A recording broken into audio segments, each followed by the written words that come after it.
d'Heidi. Par un beau matin de juin, Dete marchait sur un étroit chemin de montagne, tenant par la main une fillette d'à peine 5 ans, aux joues rouges comme des pommes. Elles arrivèrent à Dörfli, un hameau situé à mi-chemin de l'alpage. C'était là qu'était née Dete. Elle expliqua à Barbel, sa vieille amie, qu'elle emmenait l'enfant chez l'oncle. « Tu es folle! On ne sait pas comment vit ce vieux fou là-haut. Quand il descend au village, avec ses sourcils froncés et sa grosse barbe, il fait peur aux enfants. Et alors, c'est lui le grand-père, c'est donc à lui de s'occuper d'elle. » Dete et la petite fille arrivèrent bientôt au chalet du grand-père. Heidi se précipita vers le vieil homme assis dehors. « Bonjour, grand-père » dit-elle. « Bonjour, l'oncle » ajouta Dete. « Voici Heidi, la fille de Tobias et d'Adélaïde.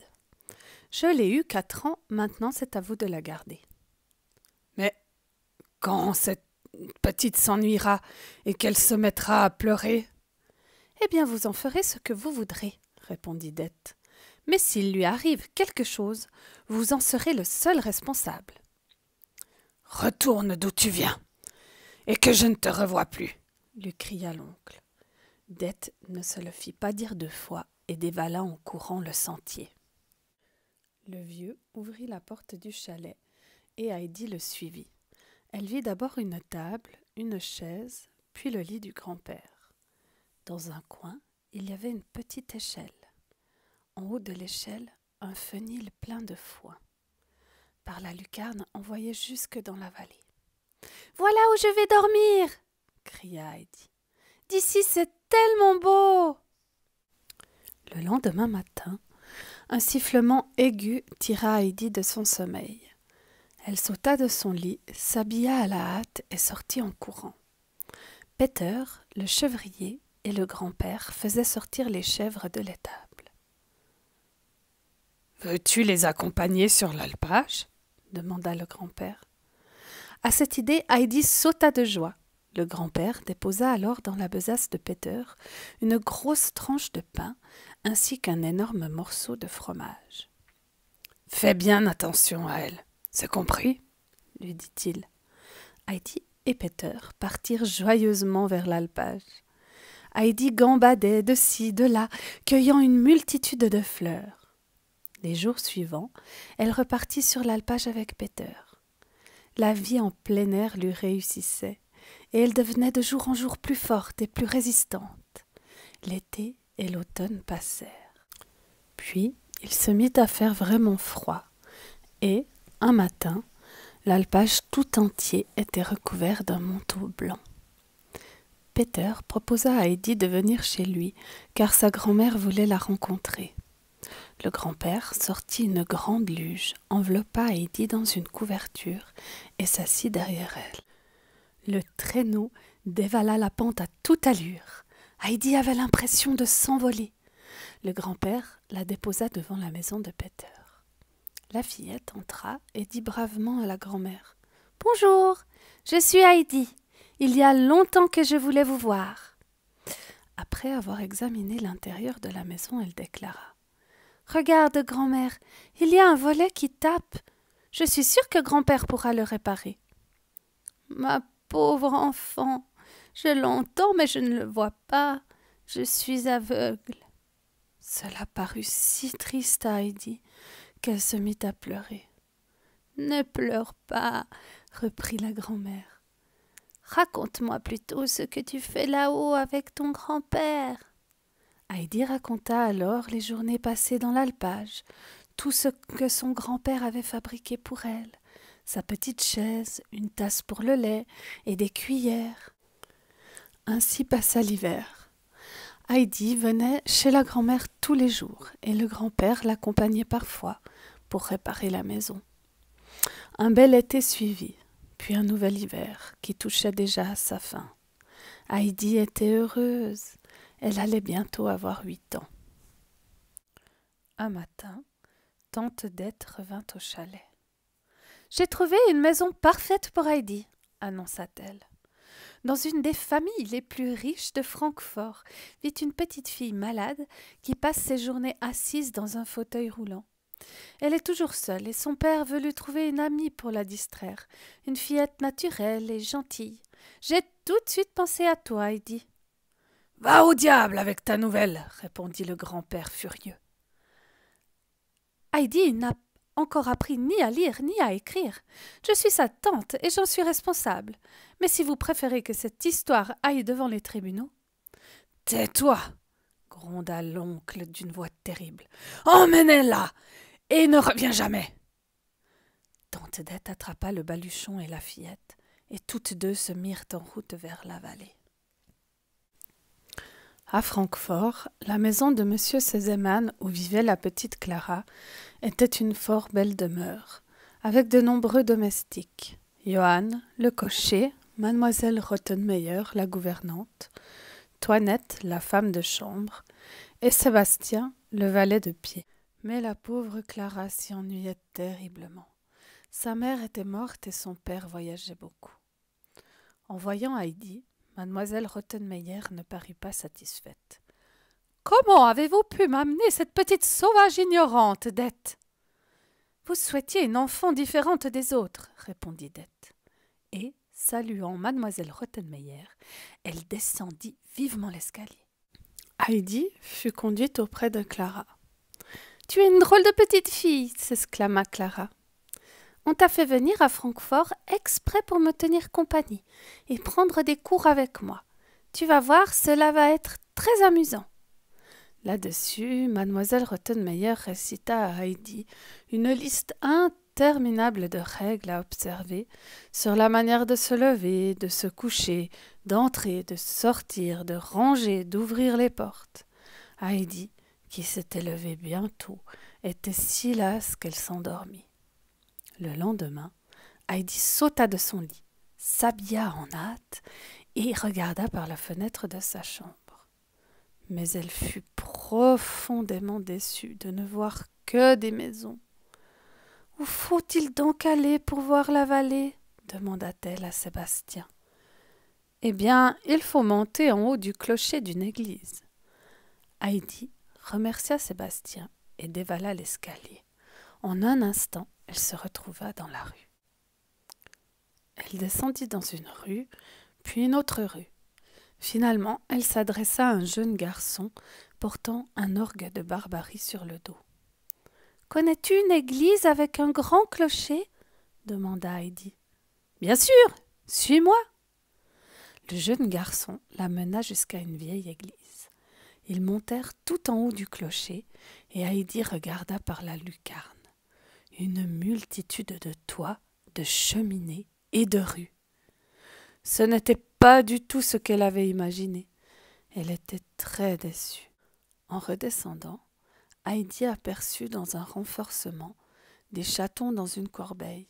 « Oh, les jolis petits chats, qu'ils sont mignons !» s'écria-t-elle.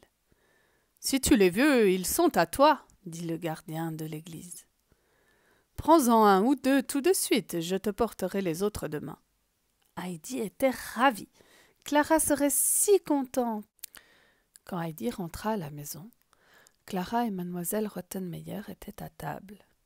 Lorsqu'elle fut installée, mademoiselle Rottenmeier la regarda sévèrement et dit « Heidi, partir ainsi sans demander la permission et traîner dans la ville jusqu'au soir est une conduite inadmissible qui mérite une punition. » entendit-elle en guise de réponse. Alors, la colère de mademoiselle Rottenmeier éclata. « Fais bien attention, petite, je te préviens. »« Mais je… » balbutia Heidi. « C'est assez. Lève-toi et va dans ta chambre. »« Heidi !» intervint alors Clara. « Pourquoi fais-tu miaou ?»« Mais ce n'est pas moi, ce sont mes petits chats, » dit-elle enfin. « Des chats !» s'étrangla mademoiselle Rottenmeier. « Sébastien, emportez-moi ces horribles bêtes !» Puis elle courut s'enfermer dans sa chambre. « Sébastien, dit Clara, nous avons besoin de votre aide. pouvez-vous trouver un endroit douillet pour ces pauvres petits chats, un endroit où mademoiselle Rottenmeier ne les verrait pas ?» Clara et Heidi allèrent se coucher, bien contentes de savoir que leur petit chat avait trouvé un lit pour la nuit. Le lendemain matin, Sébastien entendit tinter la cloche de la porte d'entrée. Il s'empressa d'ouvrir et tomba nez à nez avec un garçon en guenilles qui portait sur le dos un orgue de Barbarie et qui demandait à voir mademoiselle Heidi. Sébastien fit entrer le garçon, qui se mit aussitôt à jouer de l'orgue. Mademoiselle Rottenmeier entendit la musique, ouvrit vivement la porte de la salle. Horrifiée, elle hurla « Sébastien, mettez dehors ce musicien! Immédiatement !» Sébastien obéit et entraîna le garçon dans la rue. Dans la salle d'études, le calme était revenu et la leçon avait repris sous la surveillance de mademoiselle Rottenmeier. Un moment plus tard, la sonnette de la porte retentit à nouveau. Sébastien vint apporter une corbeille fermée par un couvercle. Curieuse, Clara souleva le couvercle et une marée de petits chatons envahirent la salle d'études. Ils grimpaient sur le fauteuil de Clara et s'agrippaient à la robe de mademoiselle Rottenmeier qui hurlait. Clara et Heidi étaient ravis. Sébastien s'empressa de rattraper les chatons et les emmena rejoindre les 2 premiers petits chatons dans le grenier. Le soir, mademoiselle Rottenmeier convoqua Heidi dans la salle d'études. « Heidi, dit-elle d'une voix sévère, tu es une petite sauvage. Un séjour à la cave te fera peut-être regretter ta vilaine conduite. »« Non, ne faites pas ça, s'écria Clara. Attendons que papa soit là. Nous lui raconterons ce qui s'est passé et il décidera de ce qu'il convient de faire. » Les jours qui suivirent furent paisibles. Clara était de plus en plus gaie. Quand elles se retrouvaient toutes les 2 seules, Heidi racontait à Clara sa vie sur l'alpage. Mais la nostalgie de ces moments de bonheur la rendait triste. Clara s'efforçait toujours de la consoler. Tous les jours, Heidi mettait de côté ses petits pains pour la grand-mère, qui n'avait que du pain noir et dur à manger. Après le repas, Heidi restait dans sa chambre sans bouger. À Francfort, il était interdit de courir partout, comme sur l'alpage, et Heidi souffrait terriblement d'être ainsi enfermée. Un jour enfin, elle n'y tint plus. Elle emballa soigneusement les petits pains, prit son châle et son chapeau, et s'apprêta à quitter la maison. Malheureusement, elle buta sur mademoiselle Rottenmeier. Heidi expliqua qu'elle n'aimait pas Francfort et qu'elle voulait retourner chez elle, là où on peut voir le soleil, dire bonne nuit aux montagnes. Mademoiselle Rottenmeier la traita d'ingrate et la renvoya dans sa chambre. Le lendemain, mademoiselle Rottenmeier décida d'inspecter l'armoire d'Heidi et découvrit ainsi tous les petits pains qu'elle y avait cachés jour après jour. Elle ordonna à Toinette de les faire disparaître immédiatement. « Les petits pains étaient pour la grand-mère !» sanglota Heidi. « Ne pleure pas, Heidi, supplia Clara. Je te promets de te donner autant de petits pains que tu voudras quand tu rentreras chez toi. » Quelques jours après ces événements, M. Sesemann était de retour. Mademoiselle Rottenmeier lui raconta toutes les bêtises d'Heidi. M. Sesemann s'adressa à sa fille. « Clara, tu ne souhaites pas que je renvoie Heidi chez elle, n'est-ce pas ?»« Non, papa, surtout pas. Depuis qu'Heidi est parmi nous, je m'amuse beaucoup, et puis elle me raconte des histoires merveilleuses. » M. Sesemann annonça alors à mademoiselle Rottenmeier que Heidi resterait à la maison et qu'elle devait être traitée avec beaucoup de gentillesse. Au bout d'une quinzaine de jours, M. Sesemann dut repartir pour Paris. Il annonça à Clara l'arrivée prochaine de sa grand-mère. Toute la soirée, Clara, au comble de la joie, ne cessa de parler à Heidi de bonne maman. Quand madame Sesemann arriva, Heidi s'approcha et dit de sa voix claire « Bonjour, madame bonne maman !»« On dit comme cela chez toi ?» s'exclama la vieille dame en riant. « Appelle-moi bonne maman, comme tous les enfants. » Le lendemain, Pendant que Clara se reposait, Bonne Maman fit conduire Heidi dans sa chambre. Celle-ci ouvrit de grands yeux devant le magnifique livre d'images que Bonne Maman lui montra. Mais lorsque ses yeux se posèrent sur l'image d'une grande prairie où des animaux paissaient tranquillement, Heidi ne put retenir ses larmes. « Allons, allons, mon enfant, ne pleure pas, dit Madame Sesemann. Cette image t'a sans doute rappelé des souvenirs. Eh bien, dès que tu sauras lire, je te donnerai ce livre. » Heidi la regarda les yeux brillants. « Si seulement je savais lire, dit-elle. Une semaine plus tard, le précepteur demanda à s'entretenir avec Madame Sesemann à propos de Heidi. « Chère madame, il est arrivé une chose à laquelle je ne croyais plus et qui semble tenir du miracle. »« Vous voulez dire que Heidi sait lire ?» l'interrompit Madame Sesemann avec un sourire amusé. Ce soir-là, en se mettant à table, Heidi trouva sur son assiette le grand livre aux belles images. La lecture devint alors son passe-temps favori. Cependant, Heidi avait toujours l'air triste. Le séjour de Madame Sesemann prit fin. Peu à peu, Heidi perdit l'appétit. Elle était maintenant très maigre et pâle. Le soir, dans son grand lit, elle revoyait le chalet de l'alpage, le grand-père, la grand-mère, Peter, et elle pleurait tout bas. Heidi sortait peu, car Clara se fatiguait vite, et les promenades étaient courtes. Alors Heidi restait seule, recroquevillée dans un coin de sa chambre, luttant contre les bouffées de chagrin qui l'envahissaient. Monsieur Sesemann, mis au courant de l'état de santé de la pauvre enfant, revint en hâte et fit appeler le docteur. Après s'être entretenu avec Heidi, celui-ci déclara à monsieur Sesemann l'air anxieux. « Cet enfant a une telle nostalgie de la vie auprès de son grand-père qu'elle dépérit à vue d'œil. Elle n'aura bientôt plus que la peau sur les os. Il n'y a qu'un seul remède. Il faut la renvoyer immédiatement respirer l'air des montagnes. » Le lendemain matin, M. Sesemann annonça à Heidi qu'elle partait pour un grand voyage. Puis il monta dans la chambre de sa fille et lui expliqua que Heidi était gravement malade et qu'il fallait qu'elle retourne immédiatement auprès de son grand-père. Ces nouvelles inattendues causèrent beaucoup de peine à Clara. Son père la consola en lui promettant que, l'année suivante, il ferait un grand voyage pour aller voir Heidi. Quand Heidi apprit qu'elle rentrait chez son grand-père, son cœur se mit à battre très fort. Puis, elle vit une grosse malle dans laquelle Clara avait mis des robes, des mouchoirs, un nécessaire de couture et 12 beaux ballons de petits pains blancs, tout frais à l'intention de la grand-mère.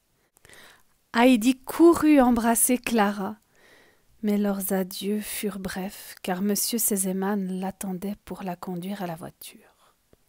Dans la rue, il lui souhaita un bon voyage et lui dit que Clara et lui penseraient souvent à elle. Peu de temps après, Heidi était assise dans le train en compagnie de Sébastien.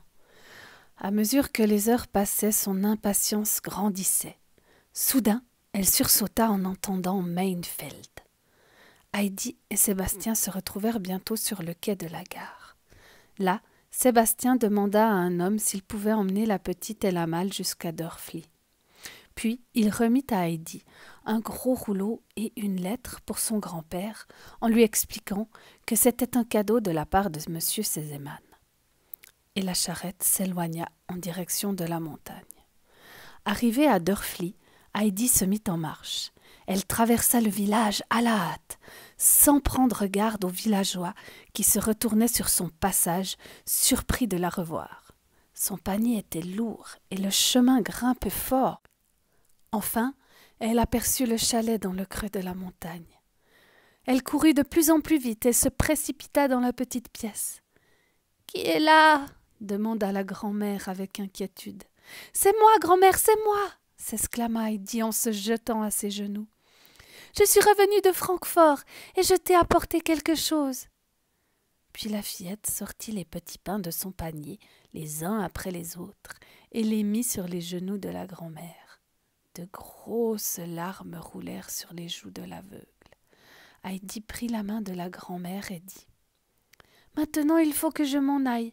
Je vais voir grand-père, mais je reviendrai demain, c'est promis. » Et Heidi partit, son panier sous le bras. Elle ne tarda pas à apercevoir les cimes des sapins au-dessus du toit, puis le toit du vieux chalet, puis la porte. Devant la porte, assis sur son banc, le grand-père fumait sa pipe. Heidi se mit à courir et, avant même que son grand-père ait pu réaliser ce qui se passait, elle s'était jetée dans ses bras en criant « C'est moi, grand-père, c'est moi !» Le vieil homme serrait très fort Heidi contre lui, et pour la première fois depuis des années, il pleurait. « Ainsi tu es revenue, Heidi. Que s'est-il passé? Ils t'ont renvoyée ?»« Oh non, grand-père, pas du tout. Ils ont tous été gentils. C'est seulement que tu me manquais trop. Attends, j'ai une lettre pour toi. » Le grand-père lut la lettre et la mit dans sa poche sans rien dire. Puis il donna à Heidi le rouleau qui contenait de l'argent et lui conseilla d'aller le ranger dans l'armoire pour le jour où elle en aurait besoin.